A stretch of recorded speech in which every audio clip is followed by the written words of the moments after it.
The email hit me right in the middle of an important call with our Japanese partners. We were finalizing a deal I'd been fighting for 11 months. A deal that could save our entire fourth quarter.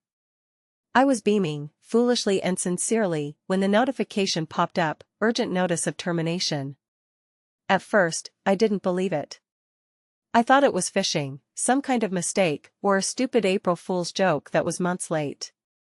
The voice from the speaker continued to talk in broken but polite English. I nodded mechanically, while the email sat on the screen like a quiet, little knife, ready to stab me in the back. Muting the microphone, I opened it anyway. And reality crashed down on me in 2 lines from the COO, Ethan Carter. Due to a structural reorganization, your position has been eliminated. Please vacate your workspace by 5 p.m. today. Final payment will be processed within 14 business days. I stared blankly at the monitor. An icy chill spread under my skin. Not anger, not sadness, just a ringing silence. The same silence that precedes a deafening thunderclap. I clicked the microphone button. Great, the terms for New York are settled. The documents will be with you by the end of the day, I said in an even voice, and muted myself again. They wouldn't get the documents. Never. I headed to the ladies' room, locked the door, and stared into the mirror. An impeccable woman looked back at me, the perfect shade of lipstick, a blouse as if it had just come from under the iron, and a face, a mask behind which no one could read a single emotion. No tears, no hysterics. Only cold determination. I took out my phone, scrolled to the encrypted folder with the codename Project Archangel, and tapped the icon. The wheel of retribution turned silently. No panic, no explosions, just a total shutdown, looming like an impenetrable fog over their entire rotten system. Over everything they considered their empire. Back in my office, I slowly, meticulously, began to gather the things that had real value to me. A 1922 fountain pen, a gift from my grandfather, my yellowed student ID, a heavy stone paperweight in the shape of a chess pawn, and a framed photograph of my son. He's all grown up now, far away overseas, and still believes his mom is just some marketing manager. How wrong he is. I left without taking any awards, or dozens of honorary badges for outstanding strategic decisions, or even that ridiculous crystal cube with the pompous inscription "Loyalty is true leadership." There was no loyalty left in me. And then the apocalypse began. The screens flickered, as if in their death throes. First, the main control panel on the 6th floor, then the analytical war room on the 8th, and then the purchasing server just froze, like an old record. The internal communication platform kicked everyone out of the system, like unwanted garbage. Slack, Gmail, SAP, everything collapsed at once. Even the coffee machine in the executive lounge flashed red and went silent. I didn't need to stay to see the collapse, but I stayed long enough. And then Ethan appeared. His expensive loafers beat a panicked rhythm down the hallway. In his eyes, there was primal terror, like a child who had lost his mother in a huge Costco. He burst into my office as I was putting the chess pawn, my favorite paperweight, into my bag. "What the hell have you done?" he roared, his voice cracking like a worn-out vinyl record in the sun. I looked at him calmly, as if he were a naughty little boy. "You said I was redundant," I said in an even voice. "So, I removed everything redundant." "You think this is funny?" he hissed, slamming his hand on my desk. I slowly rose, meeting his gaze. He recoiled, as if I had splashed him in the face with ice water. "Ethan, no," I said, feeling a cold satisfaction spreading inside. "I think it's poetic." I walked past him, leaving him standing there stunned. In the hallway, his phone shrieked, shattering the silence. He held the phone to his ear, and his voice instantly became lower, muffled, as if he was trying to hide from prying ears. "Yes, I'm aware. No. I don't know how to fix it." He didn't even glance at me as I walked past. But soon he would look. Soon they would all look. Because none of them, not a single soul, except me, knew that I didn't just create the digital foundation of this company. I owned it. And in those millions of lines of code, there was one condition. One single trigger, ready to turn their crystal empire into a pile of shards. By the time my heels clicked on the parking lot asphalt, the security team had already been alerted. It felt like I was a damn terrorist. 2 young guards, kids who were still in diapers when I joined this company, tried to stop me at the stairway. One of them, cautiously, as if touching explosives, reached for my hand. I didn't even flinch. My gaze was cold and hard, like steel. "Ma'am, we were asked to escort you back upstairs." I cut him off mid-sentence, with disdain in my voice. "No, you were asked to stall for time. That means only one thing, it's complete chaos up there, and they're scrambling in a panic, not knowing which button to push." He blinked in confusion, as if not understanding what was happening. "Are you threatening the company?" A smile slowly bloomed on my face, radiating confidence and completion. "No, I've already done it." Behind me, the elevator cables clanked almost imperceptibly. "Still working for now." But I deliberately chose the stairs. As I descended, my phone exploded with missed calls, 47 of them. 6 from the legal department, as persistent as annoying flies. One was Ethan's personal number, like a cry for help. Another from the assistant of our New York partner, already gasping for air, demanding to know why the server connection had been interrupted during data transfer. Excellent. Let the panic begin. As I drove out of the garage, I felt like I was gliding past a disturbed anthill, lines of executives huddled at the entrance. Phones glued to their ears, jackets open, and the air thick with confusion, like pollen in the height of allergy season. No one paid any attention to me. Except for Olivia. My former assistant, 26 years old, brilliant, and clearly underestimated, but she brought coffee in an instant and wrote code even faster. When I, trusting her, allowed her access to the architecture during my vacation, she stood by the sidewalk, clutching her tablet like a lifeline. Our eyes met. I gave her a barely perceptible nod, as if passing the baton. Olivia didn't reward me with a smile, but she didn't look away either. She didn't know everything, but enough to suspect that there was more to this company than just business. Something personal. I sped towards the waterfront, to my refuge. There, a dilapidated park bench awaited me under a stunted maple tree, half hidden in the shadow of an abandoned pier and old graffiti, an echo of the times when the city still held hope. From here, I watched the storm begin. The first sign was an investor's tweet, "Sudden collapse at Corp insider attack?" Then, a thread of panicked messages appeared on Reddit. "Has anyone else lost access to all company systems? Developer server crashed. Error 94. And finally, Ethan's desperate post on LinkedIn, currently undergoing scheduled maintenance. We ask for your patience. Scheduled, indeed. The sarcasm dripped through my teeth. I opened my laptop. Launched the encrypted drive and stared at the real-time diagnostic panel, updating. The central file system is dead. The CRM core is irrevocably corrupted. The HR portal is redirected to an offline mirror. The financial servers are in a coma. First, one crimson dot flared up. Then another. Then another. Like an ominous constellation appearing in the sky, spelling out a chilling message, "You shouldn't have messed with the architect." And then, all hell broke loose with phone calls. But this time, they weren't from the company. No, these were ghosts of old, classified numbers, foreign country codes.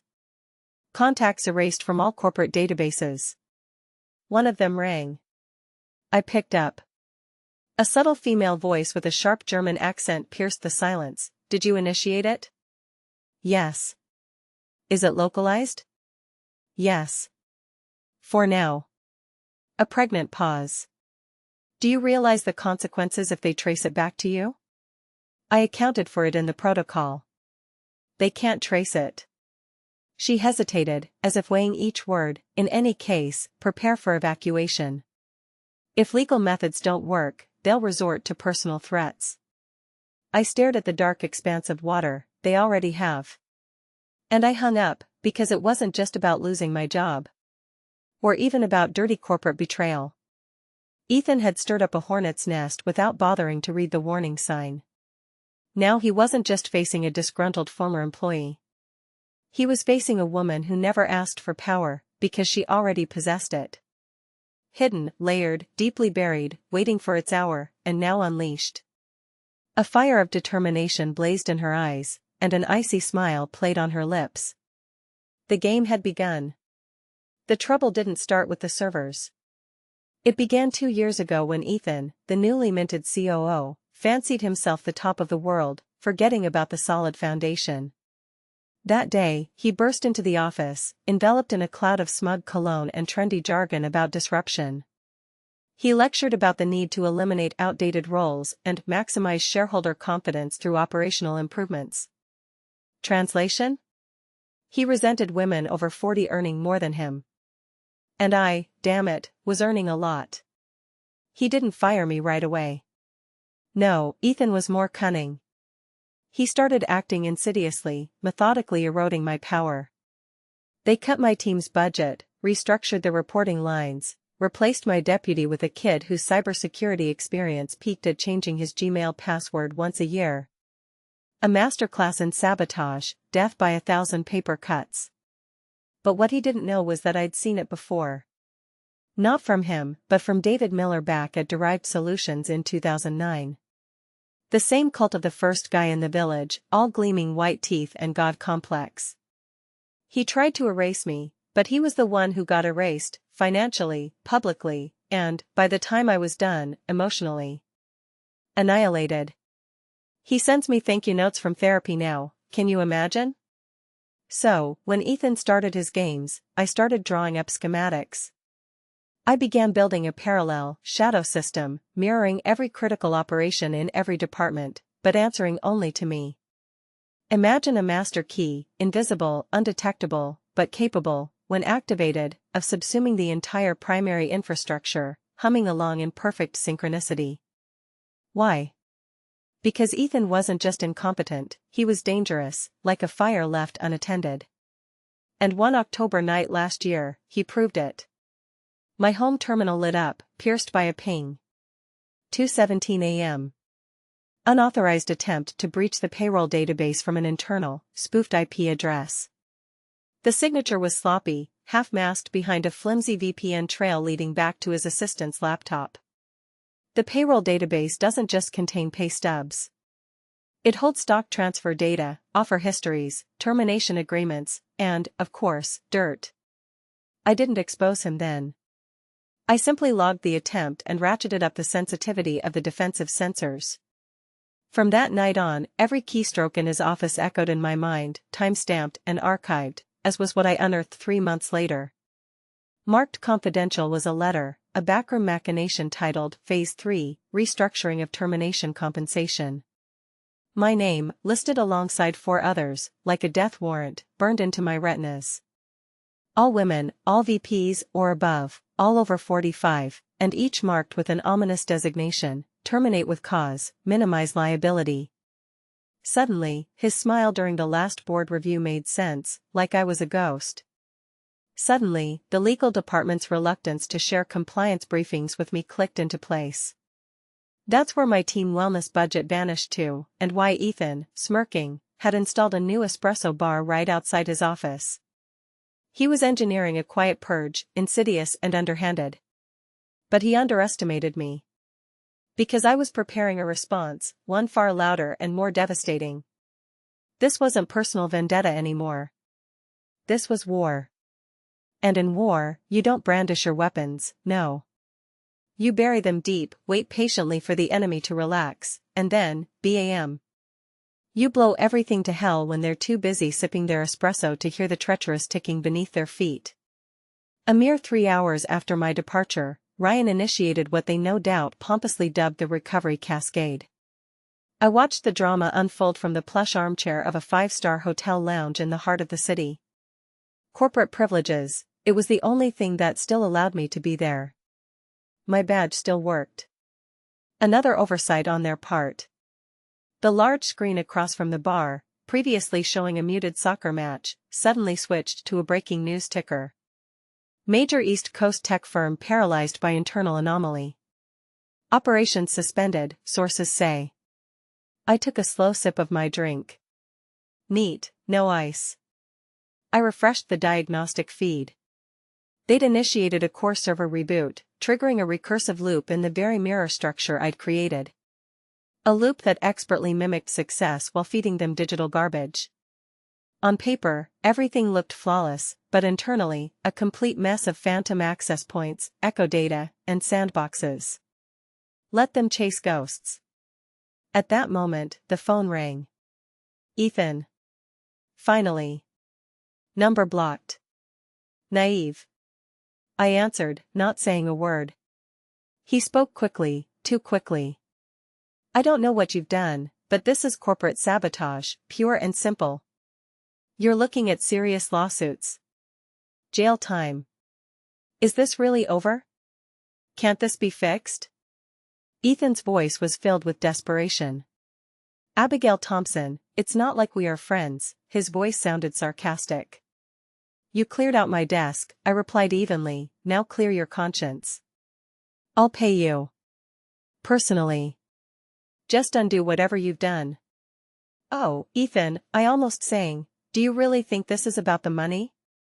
He went silent, like I'd punched him in the gut. You always thought it was about the money. That's why you never understood who you were dealing with. I hung up. Immediately, a message came through from Olivia. He's panicking. Just asked IT if a full shutdown and hairdryer would help. A dry, bitter smile touched my lips. Then I replied, get the mirror drive. Step 1, Raven Wake Protocol. You remember the rest. No emojis, no warmth, just clear instructions and absolute trust. Olivia wasn't just an assistant. She was my secret apprentice. I trained her between board meetings, after hours, in hidden rooms, and amidst the chaos of layoffs. I saw her potential long before she did. Cautious, precise, never once violating protocol. My hope in this game. More importantly, Olivia knew my escape plan. I created it not just to turn Raven Tech to ashes, but to build something new in its place. Ethan never deciphered the secret of Raven Wake. The name never appeared in server logs, board meeting minutes, or IT glossaries. But Olivia, she knew. Behind that circuit, behind that silent kill switch, behind the veil of disinformation, lay my legacy. An infrastructure I'd surgically carved out and hidden behind the facades of dead startups and abandoned domains for a decade. Safe, untouchable, mobile, and ready to launch at the flick of a switch. It would be reborn under a new banner, where clients would follow me, not the brand. I wouldn't have to beg for recognition anymore. I had created it myself. They just didn't realize that by kicking me out the door, they'd effectively severed their own spinal cord. And time was running out, because tomorrow morning the Tokyo contract expired, and I was the only one who could renew it. The clock was ticking, and with each swing of the pendulum, their downfall drew closer.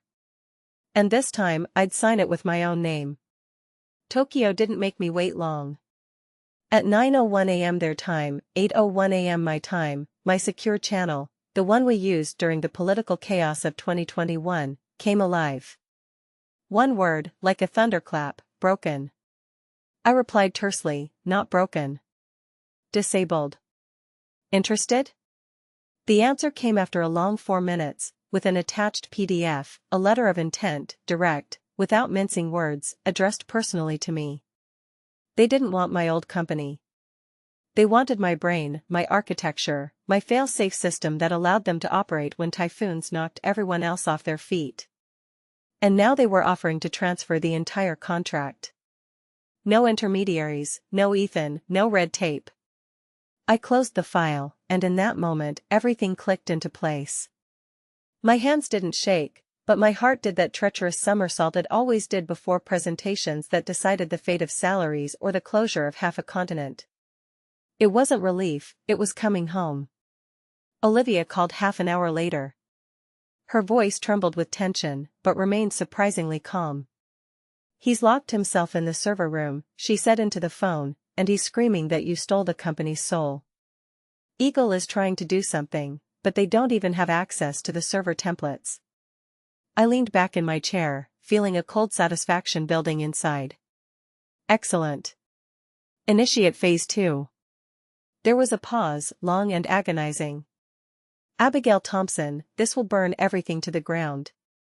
Internal archives, board meeting minutes, even my own history. I know, I replied, because everything had to disappear, leaving no trace. If even the smallest fragment of my system fell back into their hands, they'd claim a share of my intellectual property. They'd drag me through the courts until my hair turned white and my legacy turned to dust. So phase 2 wasn't just destroying a bridge. It was sinking an entire continent. Olivia began entering the self-destruct commands. I heard her gasp before pressing the final line. Ravenwake sequence, execute 5. And there wasn't an explosion, but a quiet, deadly click. A razor blade slicing through the digital fabric of reality. My signature vanished from every build log, every commit chain, every access list. From the digital board near the innovation lab, once proudly bearing my name, the image flickered, twitched, and changed to a faceless, not specified. The panic in the company turned into genuine mourning. They weren't just trapped, they were cut off from the world. I reopened my laptop and typed Raven Weekend, flawless, ready to go. Within an hour, 3 more messages arrived. One from a Berlin aerospace company, another from a Scandinavian fintech group, and the third from a Washington agency that didn't really exist. All of them asked the same question, worded differently: are you considering new contracts under a new beginning? I smiled. Beginning. How poetic. For 22 years, I had been that beginning, protecting idiots from storms they didn't even see coming. And now, I myself had become the storm. And it was just starting to gain momentum. By midnight, the homepage of my former company had morphed into a static splash screen with a ridiculous typo in the apology: we are experiencing unprecedented technical difficulties. Please check back later. That misspelling told me everything. Ethan had written it himself, and he was on the verge of a meltdown. I knew how he would spiral. I'd seen it before, the nervous twitch in his right eye when investors pressed him too hard. The way his jaw would clench when he was cornered and couldn't pass the blame to someone else. Once, at a conference, I'd bailed him out by cleverly concocting a story about a technical glitch and putting on a whole performance. In gratitude, he bought me a bottle of wine, as if I were a governess guarding his dirty secrets. But now there was no one to throw him a lifeline. At 12:22 a.m., a personal video from his wife popped up on my phone. Not a call, a video. I almost ignored it, but curiosity, my eternal weakness, got the better of me. She was sitting in the kitchen, the dimness lit only by the clock on the oven. No makeup, no gloss, just the raw, weary exhaustion of a woman who had watched her husband crumble behind closed doors, long before it became public knowledge. Abigail Thompson, her voice was quiet, raspy. Heavy eyelids barely lifted. I don't know exactly what he's done, but he keeps saying your name, like it's a curse or a confession. She looked away, then back into the camera. I realize this probably means nothing to you now, but you were right about him. About all of this, there was resignation in her voice. She trailed off. No pleas, no excuses, just unconditional surrender. And I felt no triumph. Nothing at all. The chessboard had turned to ashes. No pieces, no hopes, just a scorched void. By dawn, half of my former clients were already reaching out, bypassing official channels. Not out of curiosity, but with a hunger to claim a seat at my table. The Tokyo deal was done. I signed the contract on behalf of my new company, Ashwick Systems. A name forged in fire. The company had been registered months ago. Secretly. That's what no one understood. While I was being written off, I was preparing a launchpad for a new offensive. Not just survival, but evolution. Olivia activated the core team. 2 former data analysts I'd poached from a secret list of layoffs. A lawyer who had once sued us but respected me more than his own firm. And a systems architect from Toronto, blacklisted for refusing to leak user data. We were outcasts, but together, an unstoppable force. On that fateful morning, Ethan appeared before the cameras, and it was a sight to behold. Disheveled, sweaty, with a manic glint in his eyes, he loomed over the webcam like a villain celebrating the world's demise.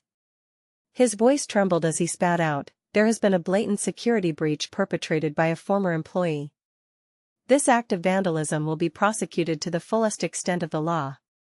We are working tirelessly with our partners to restore core services." He faltered, and breaking from the prepared statement, he blurted out, as if possessed, "She thought she could destroy everything we built, but she was never the foundation. She was just a tool." The clip of his rant spread like wildfire on Twitter. And then Olivia, like a seasoned strategist, made her move. A single word thrown into the raging inferno: monkey wrench. The reaction was instantaneous, like a forest fire engulfing dry grass. Users pounced on Ethan with scathing comments: "No system crumbles from a single monkey wrench unless it has serious flaws. If she was just a monkey wrench, why are you shaking so much, bro? Show some respect to the person who broke you. The Ashwake era is coming." He didn't realize it yet, but his pathetic press conference was the best advertisement for me. Every word, every nervous tick tightened the noose around his own legacy. The world was finally seeing what I had known all along: he was afraid of me. And that fear, that panic, was my triumph. You can't fire the architect and then be surprised when the building collapses. The call from the Department of Justice came that evening. No threats, questions. The clear, unaccented voice of a man named Harrow didn't even bother to introduce himself. He didn't need to. The inflection with which he spoke my name revealed that I wasn't hearing a script. "We are aware of a possible misclassification of intellectual property," he began. "Are you prepared to affirm that the system architecture is exclusively your design?" Every line, I snapped. Every workaround, too. "So your subpoena will bounce off their legal department like a tennis ball in a hurricane." There was a short pause on the line. I heard the click of a lighter in the background. "In that case, are you open to consultations?" The corners of my lips twitched into a smile. Not from arrogance, from a sudden feeling that the situation was changing. For 2 decades, I had built impregnable fortresses for others.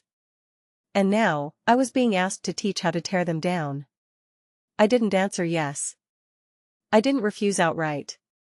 I simply said into the phone, "Please direct all inquiries in writing.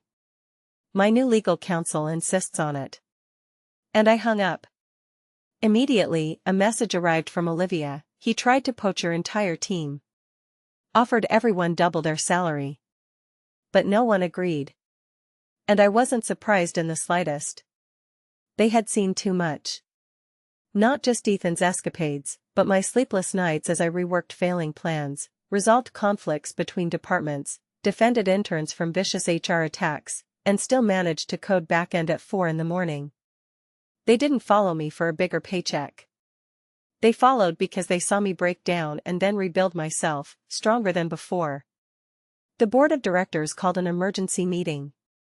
The next morning, they conducted a cyber mediation. The official press release blamed a rogue former employee whose hacking activities had exceeded any contractual obligations. And yet, they never mentioned my name. Because mentioning my name would be an admission that I was a force to be reckoned with. A force they feared. But the scandal couldn't be contained. Like a venomous snake, information leaked to the press. Screenshots of Ethan's internal memos, cynically revealing his plan to get rid of legacy voices, his dismissive term for experienced female executives over 45, whom he planned to fire by the 3rd quarter. The phrase "retiring legacy voices" ignited public outrage. The hashtag legacy voices won't go quietly trended for a full 48 hours. I didn't write that article. A former DevOps contractor did. He unearthed the story of how I, during my father's funeral, held a laptop in one hand, deflecting a DDoS attack, while embracing my sons with the other. Myth, the headline screamed. But it wasn't untrue that I didn't cry that day. I just couldn't eat. I didn't say a word to anyone. I just did what no one else could. And now, the world knew. And Ethan? Ethan simply vanished. 2 days later, the company released a terse statement, effective immediately: our chief operating officer is taking an indefinite leave of absence. Not even a firing, just dissolved into thin air. At that very moment, a message arrived on my phone from Olivia with a photo. A cracked, coffee-stained brass nameplate on his door, a pathetic reminder of what once was. The inscription, left by someone with bitter irony, left before the cleaning crew. Guess even he knew it was over. I remained silent, because at that very moment, Ashwick Systems was losing its 5th client in the past 12 hours, and a 7-figure transfer had arrived from Tokyo. No offices, no accounts, no approvals, just me. An empire they hadn't recognized because it didn't wear suits, didn't plaster smiles at meetings, and didn't waste time on social breakfasts. It was forged from scars, silence, and lines of code. The first request from the press arrived at 3:14 a.m. A journalist from Wired, captivated by my, as he put it, unbreakable nature, was eager to tell my story. I sent it to the trash. Then Forbes, Bloomberg, TechCrunch, all with the same question: was I ready to share my version of what happened? There was no version. There was only the truth. And mountains of wreckage. Ethan's empire didn't burn in a blaze of glory. It slowly, agonizingly rotted from the inside out. That's how everything dies that no one believes in anymore. Their next earnings report was postponed for the 2nd time. Stocks froze, then plummeted mercilessly. Clients, like rats, abandoned the sinking ship of reports. Ashwick frozen in action, no advertising, no new faces, no attempts to attract attention. We just answered the phones, like ghosts of past glory. My reputation, once a whisper behind backs, now thundered throughout the area, spreading faster than any advertising. It echoed in every undeciphered glitch, in every contract where my signature stood, not theirs, in every phrase: we're better off going with her than rebuilding with you. I offered Olivia the spotlight, the position of Chief Technology Officer, all the rights and honors. But she just smirked: let them guess who created this back end. Intrigue always sells better. Smart girl. A box of engraved pens arrived from Tokyo, a token of recognition and respect. Stacy sent wine so old that the cork crumbled to dust when trying to open it. Washington, D.C., remained silent. But 2 weeks later, a contract appeared in our mailbox.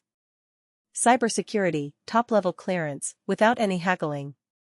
Just coordinates, an astronomical budget, and a non-disclosure agreement as thick as a Russian novel. We finally got it. One morning, a call from my son, straight from the military base. His face on the screen, serious yet with a hint of mischief. "Mom, you're in the news again." I couldn't help but laugh. Am I finally cool? He just shook his head, a spark in his eyes, more like frighteningly famous. We chatted about everything and nothing, as close people do when separated by distance. And then, out of the blue, this question: "Mom, are you happy?" I paused for a moment. "I don't know yet, son, but the anger is gone. And that's something new." It was enough to feel a glimmer of hope.